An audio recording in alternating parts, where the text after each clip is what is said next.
say like 20 out of 60, you're twice as likely to flip your Delver as 10 out of 60. But if you get to 40, but to get another like double as effective, you have to get to 40. So it's like you gain incremental advantage. Neither players have the turn 1 Delver. Bernal, this is one of the, when you're playing the black version, you do have to run Evolving Wilds. And we're seeing that maybe... He only has 2 copies. Remember, he's just splashing black to flashback his Lingering Souls. Right. Near CJ gets an opportunity to resolve an Invisible Stalker. We know how strong that is in this mirror match.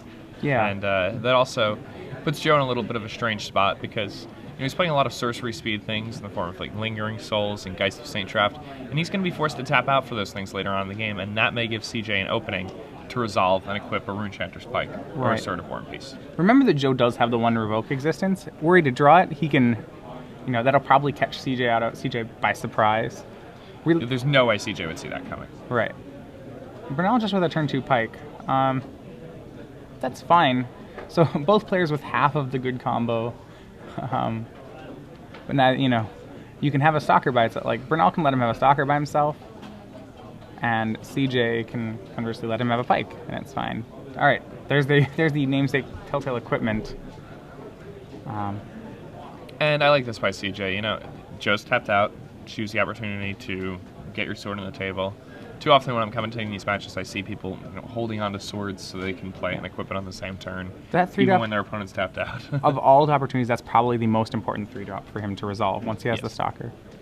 So Bernal, turn 3, has resolved the Pike, but he's facing down quite a combo in Invisible Stalker and Sword of War and Peace. And he's thinking about his play pretty carefully. Outside of the sword, does he have any way to interact with this? Or outside of the 1 Revoke existence? No. Alright. Especially when this links up so early in the game, I would say it's almost impossible for him to race. So at this point, his game plan becomes pretty linear. It's, find Revoke existence, right? Yeah. Ponder, Thought Scour, whatever you have to do to find Revoke existence.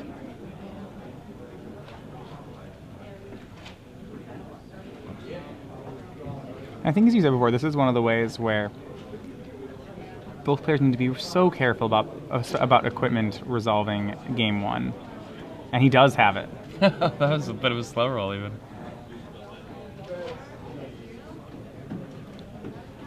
Now, do you get a little bit of a tell that he has it when he plays the turn 2 Pike?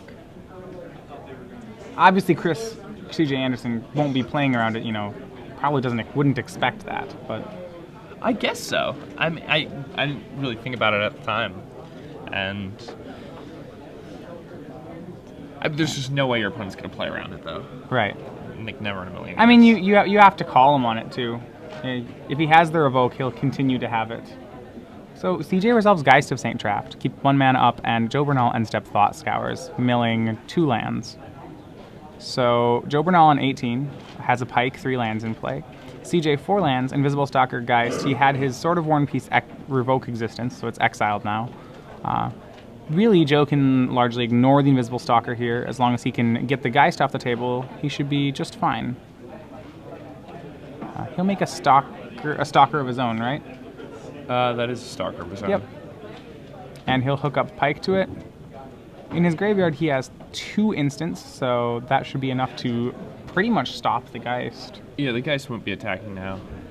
And it's good Joe has managed to link up Stalker and plus equipment before CJ has. So a game that looked really good in CJ's favor. He's been able to turn around pretty quickly with a minimal investment of cards. Some tight play from Joe.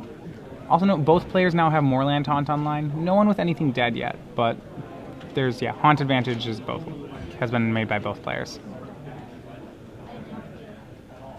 And Chris taps Haunt and dual land to make another Invisible Stalker. And that tells us that CJ's hand is not very good here. Yeah, that's a play that doesn't do too much. CJ leaves 2 mana up, presumably representing Mana Leak, so then passes the turn. No attacks. Though, no attacks, especially consider I would have probably swung with the first Stalker. Though, it means largely 1 damage isn't that big. Bernal makes a Delver of Secrets.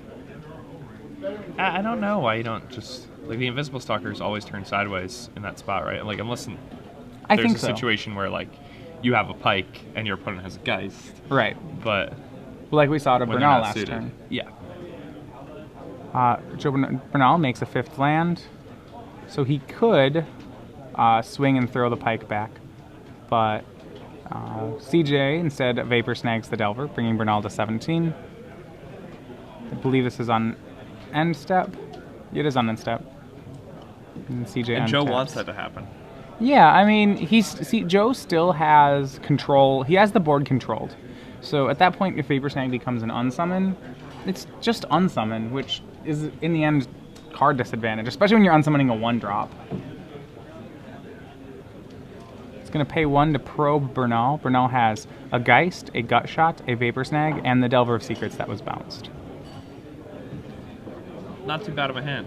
No, it's got most aspects of it. Gut Shot's going to be pretty weak here, but... Yeah, I like it. Gut Shot and Vapor Snag against 3 hexproof creatures, but... no way, you know... CJ's still going to have to interact with the Stalker. Alright, so CJ attacks the team. Geist gets eaten by the Stalker carrying a pike, but the Angel plus 2 damage, Joe's going to go to 11. And then CJ passes the turn. I kind of half expected him to throw another Geist down there. Yeah, when you attack there with the Geist, it really looks like you have a Geist. Especially knowing that your opponent has another Geist, because this gives Bernal a chance to resolve his own Geist, which he draws and he's going to try for. Oh, he didn't play his land before? He drew a Mana Leak, so CJ Mana Leaks, Joe Bernal Mana Leaks back. I'm pretty sure Joe drew a land, though. Well, he did have Mana Leak last turn when he was probed, so I think he has to have drawn the Mana Leak. Well, what I'm saying is that he I guess you're right. What is that card, then? And then Bernal swings Stalker. Oh, it's the checklist card. I mean, Swing Stalker, which now the Mana Leak brings it up to 3. I like that Joe... What I really like about that play there is that Joe tries pre-combat to go for the Geist of St. Trapt, so that if he gets a counter where he'll get an extra damage off the Invisible Stalker. Seems to make sense. CJ draws, no plays, passes back. And Joe draws an island. So Joe Bernal at 11, CJ Anderson at 16, but Joe with Stalker and Geist plus a Pike. Pikes can go over to the Geist of St. Trapt this time. I still think, coming back that CJ should be more. I almost am wondering why he's not being more aggressive with the Invisible Stalkers. If he's not able to answer this Pike, then I don't see how playing it this way is going to really get him to the finish line. Like, every card is so valuable. Like, a lot of the time you watch Delver Mirrors, and you'll notice that if both players kept their opening hands, whoever draws more lands loses. Yeah. And here CJ's just kind of thrown away a lot of cards. You know, his Geist just Vapor got Snag. beaten up by a First Striker. His Invisible Stalker just chumped. His Vapor Snag was a bit of a throwaway. Joe makes swings both, makes a post-combat Delver of Secrets, and then on end step CJ is going to Moorland Haunt the, I believe, the Invisible Stalker that he just chumped with. So he gets a 1/1 Spirit. Well, but especially, CJ probably can't answer the Pike that's going on, and so running the blocks is kind of, it's not going to get you anywhere. You're going to have to, you're committing yourself to chump blocking every turn for the rest of the game. And his deck just isn't well equipped for that. Right. He needs to resolve a Sword of War and Peace and get it equipped if he's ever going to have a chance. So what we'd hope, and he plays Dungeon Geists, tapping down Delver of Secrets. So I think he'd hope for then is to kind of chip away at Joe's life total so that if he were to draw a sword, it would be lethal. And he swings the Stalker for 1, putting Joe Bernal to 10. And on end step, Joe will Vapor Snag the Dungeon Geists. Both players at 10 now, and Joe will get a chance to flip his Delver, which he does not do. But still with a commanding board presence here. And he's going to Gut Shot the token, and that should be lethal. Yeah, that's it. 6 from Geist, 7/8, and with the Pike should be at 10 damage. And CJ's going to scoop up the cards. They're going to go to game 2. All right, so Joe Bernal up a game. So Well played game there. Yeah, one of the more interesting things, which I always like to try to do with these Delver mirrors, is when you're done with the game, you really try to describe, one player won, but how did that happen? Because these games are operating on so many different levels. Yeah, and I think one of the major parts of that game was Joe had a main deck revoke existence. If we really want to look at what happened that game, CJ won the die roll, which is huge in this matchup. Right. He was given opportunity to tap out and resolve Sword of War and Peace with an Invisible Stalker already in play in this mirror that normally lights in game one. And Joe had his one of revoke existence. Mm-hmm. And had he not been playing that card, there's no way he would have won that game. I really like that play going blind, too, because Joe, as we noticed, never actually had Mana Leak in his opener. So, I mean, the question is when you keep your opening hand, if you're Joe, your only turn 2 plays Rune Chanter's Pike, and you don't have a Mana Leak. That's a fairly gutsy keep. If you have the revoke, I mean, it worked out very well because he had the revoke existence. If you have the revoke, I think it's fine, because what are they going to do? Well, presuming your opponent's not Delver, they could make a turn 3 Huntmaster of the Fells. That's true. I think there's plenty of things that they could, in theory, have done, which you'd be very terrified by. I mean, it worked out very well, though. Perhaps he knows his opponent's on Delver also. If he knows his opponent's on Delver, I think it's a great hand, because the two things you're worried about them resolving on turn 3 are Geist of St. Traft and Sword of War and Peace, and he has an answer to both in his hand.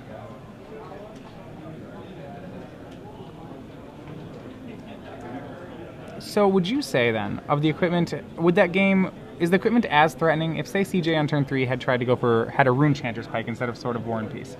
Is it still a lights-out play with the Stalker? It depends. Strongly depends on what's in his graveyard thus far. It strongly depends on whether or not his Thought Scours hit things. Right. Because you can race that. You can race that. I mean, Sword of War and Peace you can't race. You cannot race Sword of War and Peace. It is impossible.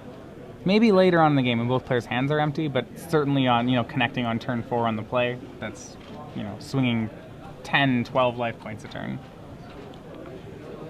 It's like Baneslayer Angel. It's really similar. If it was unblockable and hexproof. It's like, I mean, come on. Crib swaps the dragon. So basically expert.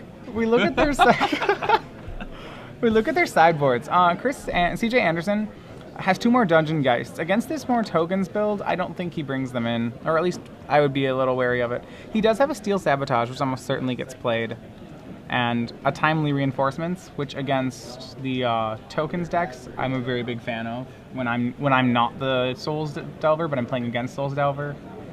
He also has 1 Batterskull, which it's very common for players to board out Mana Leaks in this matchup, and I think that playing the 1 of Batterskull is almost a next level play on that. If you're going to board out my Mana Leaks, well then I'll board in something very large. Yeah, that will win. That will win. If it connects, it'll win. You've seen a lot of people siding in the Batterskull. There are multiple ways both these players can go about sideboarding here. The first route would be to go the minus, like for example, Joe Bernal could go the -5, like the -2 Invisible Stalker, -2 Rune Chanter's Pike, -1 Sword of War and Peace, +2 Phantasmal Image, +1 Timely Reinforcements, +1 Revoke Existence, +1 Dismember or Negate. And that's one way of doing it. It depends, like if you think your opponent's going to have, like 4 Divine Offerings or something like that, then right, you're hoping to really blank them. Yeah, then you can really blank them by making that sideboarding plan. Besides that, I think the general go-to sideboarding plan here would be -3 Mana Leak, +1 Batterskull, +1 Timely Reinforcements, +2 Phantasmal Image, -1. What do you think the last cut is then? We're looking at Joe Bernal's deck? Yeah.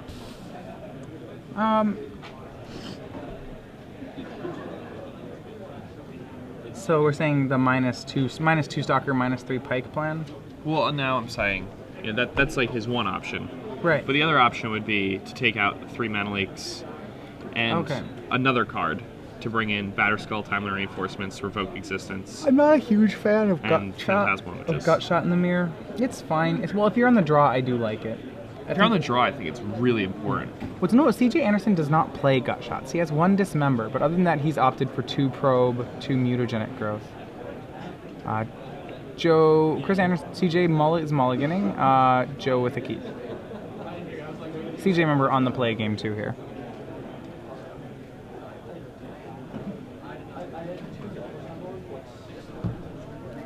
Yeah, I really think that the variety of options, though, in sideboarding is really interesting in the deck. It's still kind of a game of chess of how the other person's going to be playing it.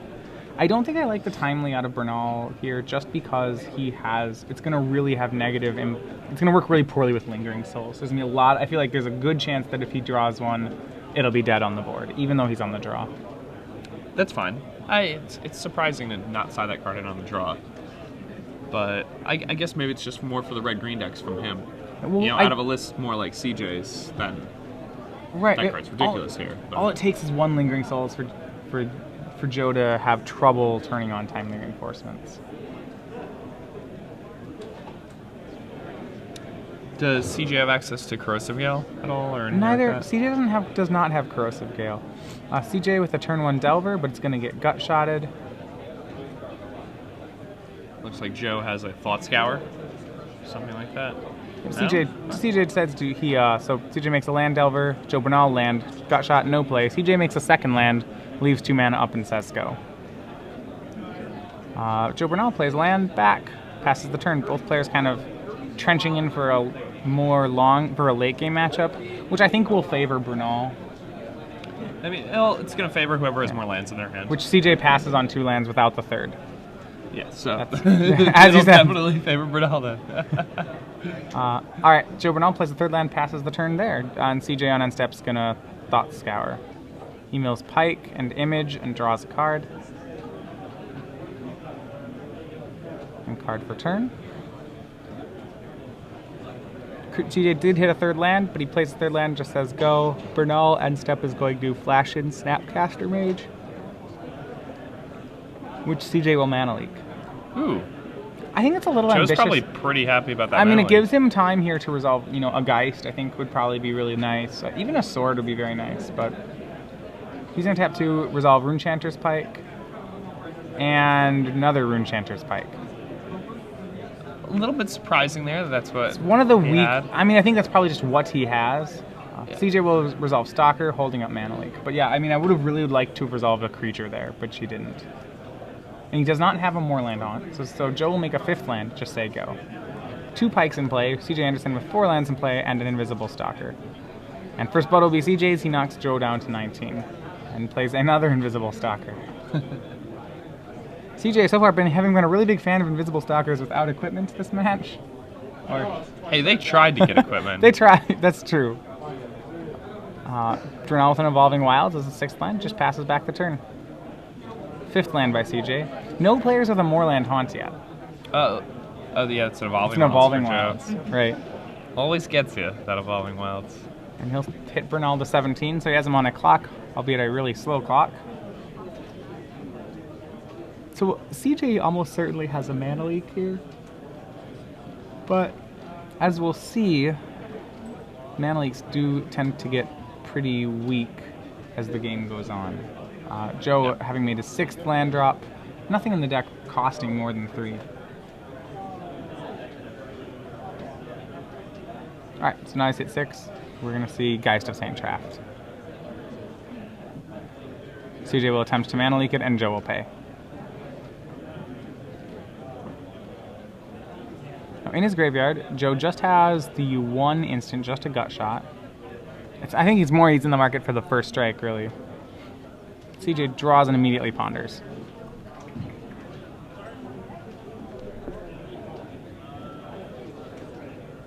He's going to have to find something, even just a Phantasmal Image would be really good. Phantasmal Image would be really good here. Yeah, something... I mean, or his own Geist. Some way preferably to deal with the Geist. He keeps on top. He's going to cast a Delver of Secrets. Ooh, I don't know if I would have kept that. Well, I mean, he's set up a Delver Flip next turn, but I think I agree that you need to find a way to deal with the Geist. Delver Flip isn't going to beat a Geist that can first strike. Joe draws another land. Joe has a Vapor Snag in hand too. He's gonna have to do a little bit of combat math. I mean, I don't have the problem with keeping the Delver here, but my worry is that it means that neither of CJ's next two cards answer Geist either. And if that's the case, which is really possible, then Joe can run away with this game. Now, with that Vapor Snag, Joe can turn this Geist into something that does a lot of damage very fast. Oh, he's going to gut shot the Delver. Puts Joe down to 11. Chris is going to Vapor Snag his own Delver of Secrets instead. 19. Which, I don't know if I like that. It's a rescue play, in that I think it's pretty much the same card, like, in his hand or not in his hand. Joe's going to suit both pikes onto the Geist, making it a 6-2, swinging 10. That's one half life total done for. Going to try for the other half 50%. next turn. And Joe plays a 7th land. 10 times the damage that these Invisible Stalkers on the other side of the table are doing.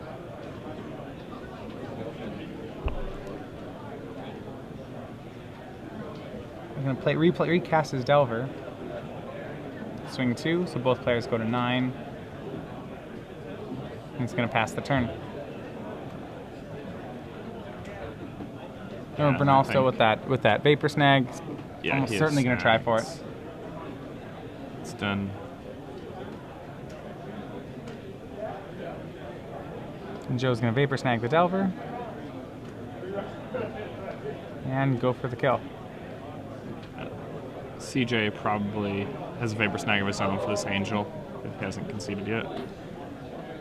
He does. He'll Vapor Snag the Angel, but will still go to 1 life. It's that third one. Yeah. Actually, which is... go to 0. He'll still go to 0. The Vapor Snag's in the yard. 6 that should be enough. Plus 2, 8. Oh, yeah, he was still at 8. lethal, and there comes the concession. Yeah. So Joe Bernal defeats CJ Anderson 2-0. Round 1. Star City Standard Open Des Moines, Delver Mirror. Des Moines, Delver Mirror. I feel like we might be saying that quite a bit. Maybe once or twice. I don't mind. I like the Delver Mirror. It's a good match. Yeah. So, have you heard about Grand Prix San Jose in California later this year? So that was announced